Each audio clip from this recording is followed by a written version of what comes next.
Current affairs. వైద్య రంగంలో ఉత్తమ సేవలు అందించిన నర్సులకు ఏటా ఇచ్చే నేషనల్ ఫ్లోరెన్స్ నైటింగేల్ అవార్డుల ప్రదానోత్సవం 2025 మే 30న ఢిల్లీలోని రాష్ట్రపతి భవన్లో జరిగింది.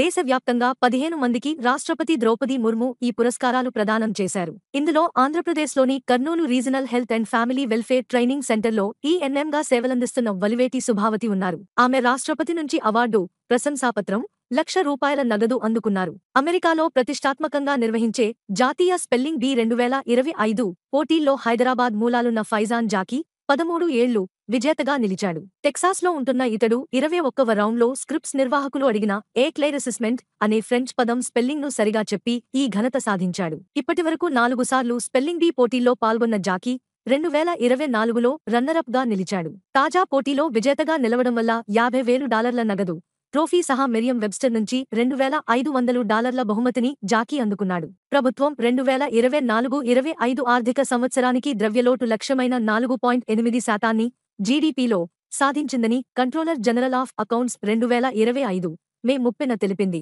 2025 ఫిబ్రవరిలో పార్లమెంటులో ప్రవేశపెట్టిన సవరించిన అంచనాకు 15,69,527 కోట్లు.